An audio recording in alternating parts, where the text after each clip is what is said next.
수천 년 전에 쓰인 아주 오래된 시가 있어요. 부당한 고발 앞에서 한 사람이 절박하게 외치는 내용인데요. 바로 시편 7편입니다. 오늘은 초기 기독교의 위대한 사상가들이 이 강력한 시를 어떻게 읽고 해석했는지 그 깊은 지혜 속으로 한번 들어가 보겠습니다. 혹시 정말 억울하게 누명을 쓰거나 비난받아 본 적 있으세요? 아마 한 번쯤은 있으실 거예요. 그쵸? 그럴 때 느끼는 그 답답함, 그 무력감. 이건 정말 예나 지금이나 똑같은 것 같아요. 오늘 우리가 들여다볼 이 고대의 시가 바로 그 마음, 그 지점에서 딱 시작합니다. 그래서 시편 7편은요.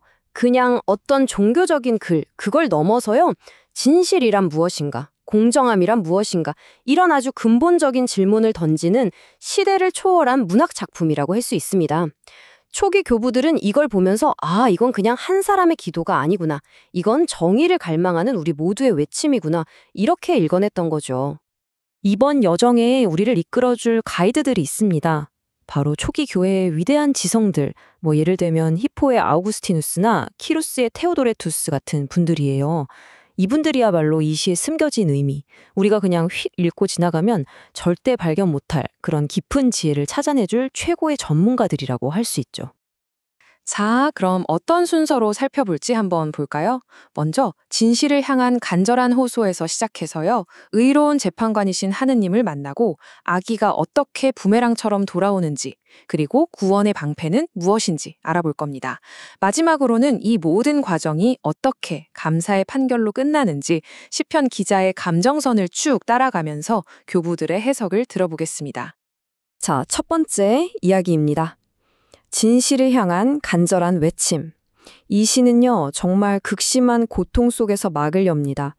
주인공인 시편 기자가 온갖 거짓말과 비난에 둘러싸여 있는 상황이에요. 그래서 그는 사람이 아닌 그보다 더 높은 존재를 향해서 나는 결백합니다 하고 절규하고 있는 거죠. 키루스의 테오드레투스가 이걸 아주 날카롭게 짚어냈어요. 이 시의 시작은 그냥 절망적인 외침이 아니라는 거예요. 이건 희망에서 비롯된 간절한 부탁이라는 거죠. 왜냐? 온 세상이 다 나를 오해해도 내 진심을 알아주는 단 한 존재, 바로 신이 있다는 믿음이 깔려있기 때문입니다. 여기서 시편 기자의 태도를 보면 정말 놀라워요. 그냥 저 결백해요 라고만 하는 게 아니에요. 한 걸음 더 나아가서 제 마음속을 직접 들여다보세요. 그래서 만약 제가 잘못한 게 있다면 그 어떤 벌이라도 받겠습니다 라고 선언하는 겁니다. 와, 대단하지 않나요? 이건 인간의 판단 따위는 믿을 수 없고 오직 신의 완전한 정의만을 믿겠다는 절대적인 신뢰의 표현인 거죠. 바로 이 지점에서 시의 핵심 주제가 등장합니다. 바로 의로운 재판관이신 하느님이죠. 아니, 왜 시편 기자는 인간의 법정을 놔두고 굳이 신에게 직접 호소했을까요? 그건 바로 신이야말로 진짜 의로운 재판관이라는 확고한 믿음이 있었기 때문이에요. 눈먼 디디무스라는 교부는 이 부분을 이렇게 설명해요. 신의 재판이 특별한 이유는 그분이 겉으로 드러난 행동만 보시는 게 아니라는 겁니다. 그 행동 뒤에 숨어 있는 진짜 동기, 우리의 마음과 생각까지 그야말로 모든 걸 꿰뚫어 보시기 때문이라는 거죠. 그러니까 교부들이 생각한 의로운 재판관은요. 그냥 나쁜 놈 벌 주는 그런 재판관이 아니에요. 그보다 훨씬 더 큰 개념이죠. 거짓 때문에 막 뒤죽박죽이 된 세상을 바로잡고 진실을 제자리에 돌려놓는 일종의 우주적인 질서를 회복하는 힘, 바로 그런 존재로 본 겁니다. 이 차이가 정말 중요합니다. 보세요. 인간의 판단은 어때요? 겉으로 보이는 행동이나 증거에 의존하니까 실수할 수도 있고 속을 수도 있죠. 한마디로 불완전해요. 하지만 신의 판단은 어떻다고요? 우리의 가장 깊은 속마음, 그 숨은 의도를 딱 보시니까 절대 실수할 리가 없는 완벽한 판단이라는 겁니다.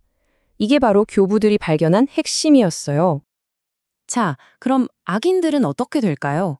여기서 교부들이 아주 재미있는 개념을 찾아냅니다. 바로 악의 부메랑 효과예요. 무슨 말이냐면 악은 누가 와서 벌을 주기 전에 그 악 자체가 가진 속성 때문에 결국 스스로 무너져 내린다는 겁니다. 네, 맞아요. 교부들은 악을 본질적으로 자기 파괴적인 걸로 봤습니다. 남을 해치려고 던진 돌이 결국 자기 발등에 떨어지는 것과 같은 이치죠. 이걸 정말 잘 보여주는 비유가 바로 구덩이 비유예요. 자, 한번 상상해 보세요. 악한 사람이 누군가를 해치려고 열심히 구덩이를 파요. 그쵸? 다른 사람을 빠뜨리려고 아주 깊게 팝니다. 그런데 결국 어떻게 되죠? 자기가 판 바로 그 구덩이에 자기가 빠져버리는 거예요. 아우구스티누스는 바로 이게 악의 본질이라고 봤습니다. 남을 해치려는 그 마음이 결국 자기 눈을 멀게 해서 스스로를 파멸로 이끈다는 거죠. 아우구스티누스의 말이 정말 기가 막히죠. 악인의 악인은 그 머리로 되돌아간다. 결국 남을 향한 폭력은 자기 자신에게 돌아오는 폭력이 된다는 거예요. 시편이 말하는 우주적인 정의, 그 원리가 바로 이거라는 겁니다. 좋아요. 악은 스스로 무너진다고 칩시다. 그럼 의로운 사람은요? 그 사람은 어떻게 되는 걸까요? 시편은 여기서 복수와는 전혀 다른 이야기를 합니다. 바로 구원의 방패, 신의 보호에 대한 이야기죠.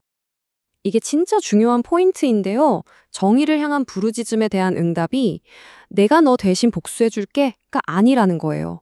그게 아니라 신이 직접 그 사람의 보호막, 방패가 되어주신다는 거죠. 모든 부당한 공격으로부터 막아주는 방식으로 정의가 실현된다는 겁니다. 시편에서 이걸 상징하는 단어가 바로 방패입니다. 나의 방패는 마음이 정직한 자를 구원하시는 하느님이시다라고 딱 말하거든요. 교부들은 이걸 보면서 신이 그냥 멀리서 지켜보는 분이 아니라 바로 내 옆에서 나를 지켜주는 개인적인 수호자, 든든한 방패가 되어주시는구나 이렇게 해석한 겁니다. 자, 드디어 이 이야기의 마지막 장입니다. 그 절박한 외침으로 시작했던 여정이 과연 어떻게 끝날까요? 놀랍게도 그 끝은 복수의 환호나 승리의 외침이 아니에요. 아주 조용하고 깊은 감사의 노래로 끝을 맺습니다. 이게 바로 이 시가 주는 최종적인 메시지입니다. 시편 기자가 마지막에 얻은 건 적들이 망하는 꼴을 보는 게 아니었어요. 그게 아니라 자신의 결백함이 증명되고 진실이 제자리를 찾는 것, 바로 그걸 본 거죠. 진짜 정의의 목적은 누군가를 파괴하는 게 아니라 모든 걸 제자리로 돌려놓는 회복에 있구나 하는 걸 보여주는 대목입니다. 마지막 구절이 모든 걸 말해줘요. 내가 여호와께 그의 의를 따라 감사하며 그 이름을 찬양하리로다. 보세요. 내가 이겼다라거나 내 말이 맞췄지? 이렇게 말하지 않아요. 대신에 이 모든 것은 주님의 의로움 덕분이라고 말하면서 모든 공을 그 의로운 재판관에게 돌리고 있죠. 정말 멋진 마무리 아닌가요? 자, 그럼 교부들의 지혜를 통해 우리가 얻을 수 있는 교훈을 정리해 볼까요? 첫째, 진정 정의는 복수가 아니라 회복을 목표로 한다는 것.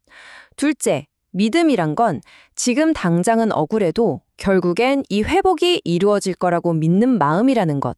그리고 마지막으로 내 억울함이 풀렸을 때 내가 이겼다가 아니라 감사합니다 라고 말할 수 있는 겸손함이 진짜라는 것. 이 세 가지로 요약할 수 있겠네요. 이 고대의 시편과 교부들의 해석이 오늘 우리에게 이런 질문을 던지는 것 같아요. 살면서 겪게 되는 수많은 억울함과 오해들 앞에서 눈에 보이는 결과에만 매달리지 않고 그 너머에 있는 궁극적인 정의와 진실을 믿는다는 건 과연 우리에게 어떤 의미일까요? 한 번쯤 깊이 생각해 볼 만한 질문인 것 같습니다.